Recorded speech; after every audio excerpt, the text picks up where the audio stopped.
औरतों के जीवन पर एकाधिकार का मुद्दा है ये लव जिहाद। विपक्षी पार्टियां हमेशा लव जिहाद को भारतीय जनता पार्टी का सियासी स्टंट बताती रही हैं। लव जिहाद जैसे अपराध पर राजनीति देश के लिए बेहद खतरनाक है।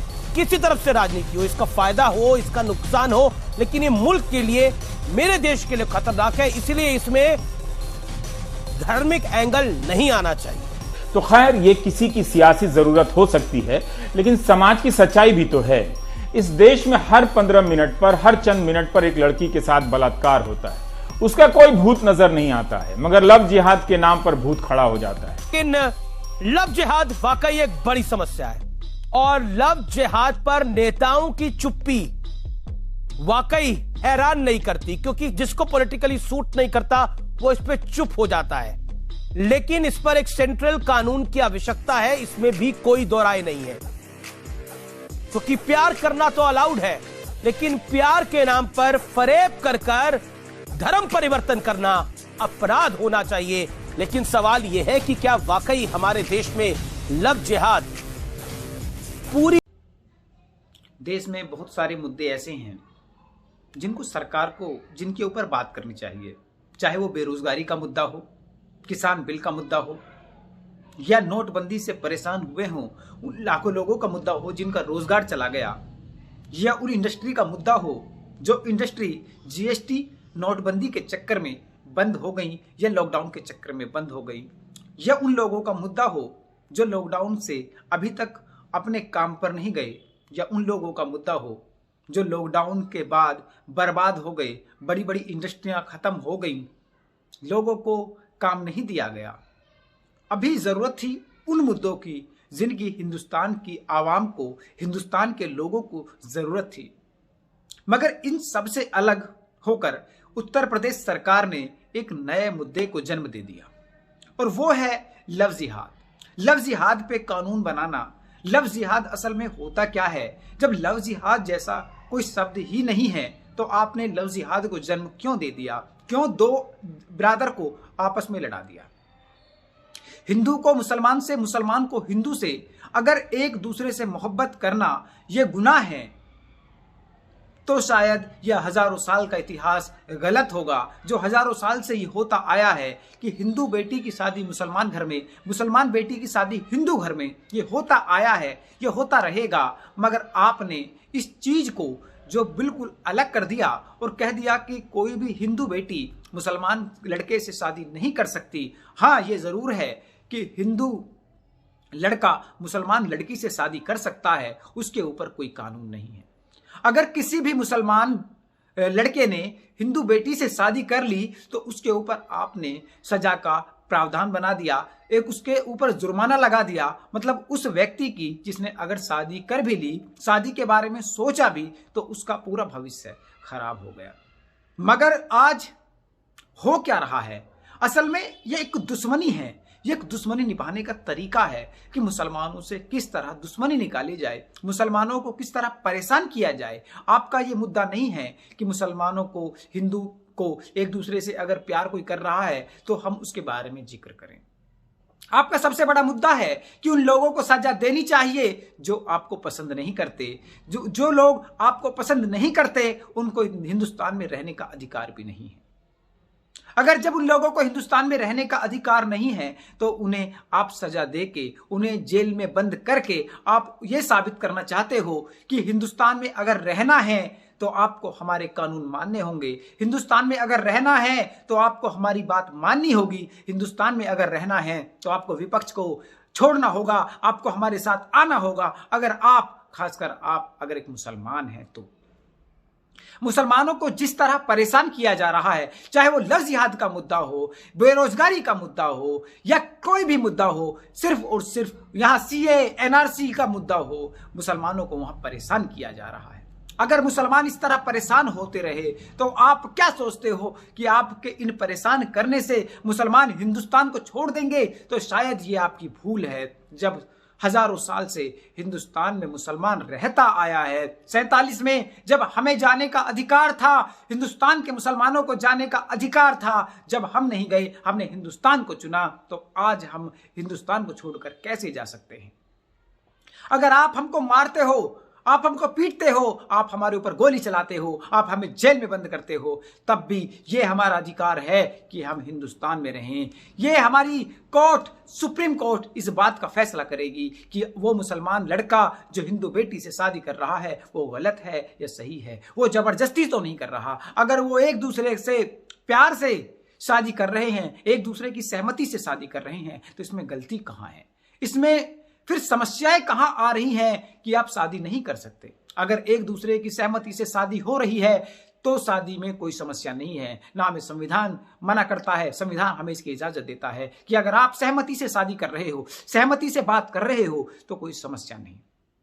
यह जरूर है कि अगर कोई लड़का या कोई लड़की जबरदस्ती किसी से शादी के लिए, किसी को धमकाती है, किसी को शादी के लिए जबरदस्ती करती है, तो उसके ऊपर कड़ी से कड़ी कार्रवाई की जाए, उसके ऊपर सख्त से सख्त कानून बनाया जाए। मगर अभी तक जितने भी हादसे हुए हैं, जितने भी केस आपके सामने आए हैं, जितने भी केस उत्तर प्रदेश में आए हैं, सब के सब ऐसे केस हैं जो एक दूसरे की सहमति से था और आपने लड़कों को जेल में बंद करा दिया। लड़कों पे 10-10, 15-15 साल के लिए जेल भेज दिया, एक उनकी पूरी की पूरी जिंदगी खराब कर दी। लफ्ज जिहाद का असल में कोई मुद्दा ही नहीं है। इस्लामिक शब्द जो आपने इस्तेमाल किया है जिहाद, जिहाद का मतलब मैंने आपको अपनी पुरानी वीडियो में बताया हुआ है कि असल में जिहाद होता क्या है, और जिहाद को लव से अगर जोड़ा जाए तो ये कहीं ना कहीं गलत है। लव को जिहाद से जोड़ा ही नहीं जा सकता। लव एक अलग चीज है, जिहाद अलग चीज है। लव और जिहाद ये दोनों एक डिफरेंट वर्ड हैं। इनको एक साथ लाने के बाद आपने जो हिंदुस्तान में, आपने जो उत्तर प्रदेश में, मध्य प्रदेश में ये कानून की धज्जियां उड़ाई हैं लव जिहाद के नाम पर। आपको जरूरत थी कि आप हिंदुस्तान की आवाम के लिए काम करो। आपको जरूरत थी कि आप हिंदुस्तान की उस आवाम के लिए, उस आवाम को रोजगार दो। आपको जरूरत थी हिंदुस्तान के करोड़ों किसान जो रोड पर पड़े हैं, हिंदुस्तान के उन करोड़ों किसानों को आप उस काले कानून से मुक्त कर दो। आपको जरूरत थी कि आप लोगों पे जीएसटी को समझाओ और जीएसटी को जबरदस्ती मत थोपो।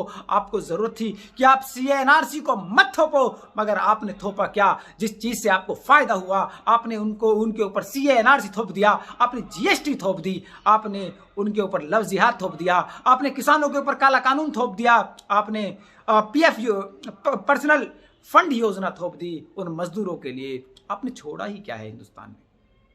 हिंदुस्तान में आपने सब कुछ बेच दिया। हिंदुस्तान में बेचने के बाद आपने हिंदुस्तान की आवाम को एक वो संदेश दिया है कि अगर हिंदुस्तान को, चाहे वो हिंदू हो, मुसलमान हो, सिख हो, ईसाई हो, अगर किसी को भी रहना है तो आपके भारतीय जनता पार्टी के साथ रहना होगा। अगर आपको हिंदुस्तान में जीना है, अगर आपको हिंदुस्तान में सांस लेना है तो बिना भारतीय जनता पार्टी के आप सांस नहीं ले सकते। आपको भारतीय जनता पार्टी के समर्थक या भारतीय जनता पार्टी के नेताओं के द्वारा ही सांस लेना होगा। आपने हिंदुस्तान को एक ऐसे मोड़ पर लाकर खड़ा कर दिया जहां हिंदुस्तान की आवाम आपके खिलाफ हो गई। आपने हिंदुस्तान को एक ऐसे मोड़ पर लाकर खड़ा कर दिया जहां पर हिंदुस्तान का एक एक बच्चा आपके खिलाफ हो गया। आपने हिंदुस्तान को एक ऐसे मोड़ पर लाकर खड़ा कर दिया जहां हिंदुस्तान हिंदुस्तानियों से नहीं, आज बीजेपी के नाम से जाना जाता है।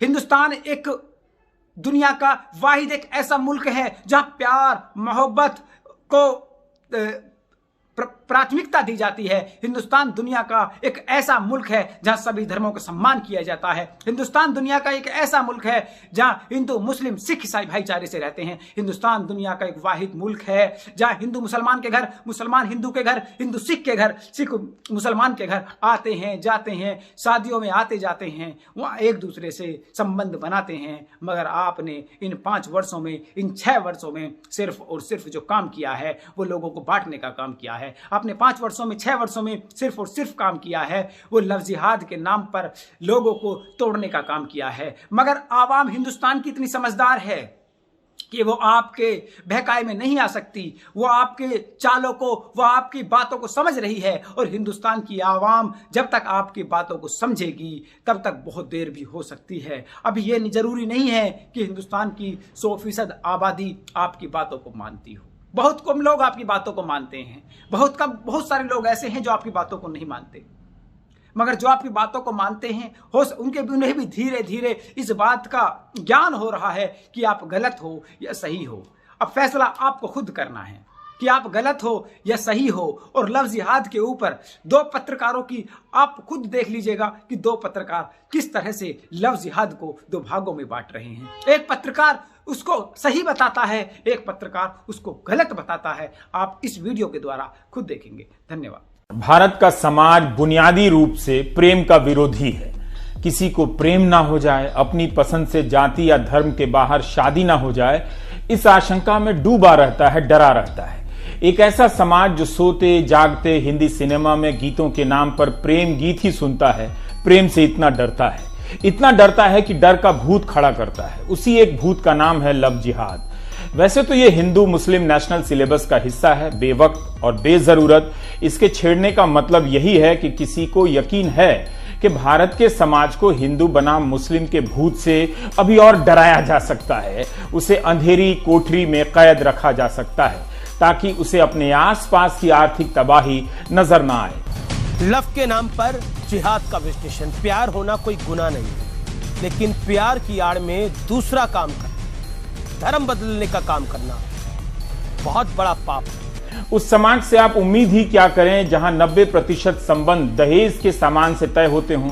वहां प्रेम कितना ही होगा आप जानते हैं। इसलिए जिसने प्रेम की जगह कार और वॉशिंग मशीन को प्रेम समझा, उसी से उम्मीद भी की जानी चाहिए कि वह लव जिहाद के भूत को खड़ा करेगा, सही मानेगा। और इसे लेकर गोदी मीडिया और राजनीतिक दल बेरोजगारी से भी ज्यादा बहस करते हैं। लव के नाम पर कुछ जिहादी काम पर लगे हुए हैं, लेकिन सवाल प्रशासन पर भी है। आखिर बेटियों की सुरक्षा में बार बार चूक क्यों हो जाती है? यह कुछ और नहीं है, भारतीय समाज में पुरुषों के विजय और उनके एकाधिकार का उद्घोष है कि शादी कौन करेगा, किससे करेगा, ये मर्द तय करेंगे। औरतों के जीवन पर एकाधिकार का मुद्दा है ये लव जिहाद। विपक्षी पार्टियां हमेशा लव जिहाद को भारतीय जनता पार्टी का सियासी स्टंट बताती रही हैं। लव जिहाद जैसे अपराध पर राजनीति देश के लिए बेहद खतरनाक है। किसी तरफ से राजनीति हो, इसका फायदा हो, इसका नुकसान हो, लेकिन ये मुल्क के लिए, मेरे देश के लिए खतरनाक है। इसलिए इसमें धार्मिक एंगल नहीं आना चाहिए। तो खैर, ये किसी की सियासी जरूरत हो सकती है, लेकिन समाज की सच्चाई भी तो है। इस देश में हर 15 मिनट पर, हर चंद मिनट पर एक लड़की के साथ बलात्कार होता है। उसका कोई भूत नजर नहीं आता है, मगर लव जिहाद के नाम पर भूत खड़ा हो जाता है। लेकिन लव जिहाद वाकई एक बड़ी समस्या है, और लव जिहाद पर नेताओं की चुप्पी वाकई हैरान नहीं करती, क्योंकि जिसको पॉलिटिकली सूट नहीं करता वो इस पे चुप हो जाता है। लेकिन इस पर एक सेंट्रल कानून की आवश्यकता है, इसमें भी कोई दो राय नहीं है। क्योंकि प्यार करना तो अलाउड है, लेकिन प्यार के नाम पर फरेब कर धर्म परिवर्तन करना अपराध होना चाहिए। लेकिन सवाल यह है कि क्या वाकई हमारे देश में लव जिहाद पूरी तरह से पैर जमा चुका है? दो धर्मों के बीच शादियां तो जमाने से होती रही हैं, चंद होती हैं। क्या कोई प्रमाण दे सकता है कि इससे एक धर्म की संख्या कम हो गई और दूसरे की बढ़ गई? वैसे समाज को खतरा दो धर्मों के बीच की शादी से ही नहीं है। इस तरह का खतरा उसे दो जातियों के बीच की शादी से भी हो जाता है। लोग लाठी लेकर पहुंच जाते हैं, शादी करने वाले जोड़े को जला देते हैं, हत्या कर देते हैं, लेकिन दुनिया में कहते हैं कि भारत विश्व गुरु है। कानपुर से लेकर इंदौर तक, भोपाल, बागपत, हर तरफ लव जिहाद की खबर सामने आ रही है। तो आज लव जिहाद की जिंदा सच्चाई देखिए व्यूअर्स। ये सच है कि लव जिहाद है। अगर आप जरा रिसर्च करें तो पता चलेगा कि लव जिहाद का भूत ईसाई और हिंदू संगठन दोनों ही खड़ा करते हैं। अजीब अजीब संख्या के दावे हो जाते हैं। कहीं कोई उठता है और पर्चे छाप देता है कि 30,000 हिंदू लड़कियों को फंसा लिया गया है, लव जिहाद के तहत उनका धर्मांतरण हो गया है। एक नहीं मिला, 30,000 का भी प्रमाण नहीं मिलता है। कि जब हम लव की बात करते हैं, जब हम प्यार की बात करते हैं, तो फिर इसमें धर्म क्यों बीच में आ जाता है? अगर हम प्यार करते हैं तो धर्म बदलवाने का दबाव क्यों बीच में आ जाता है?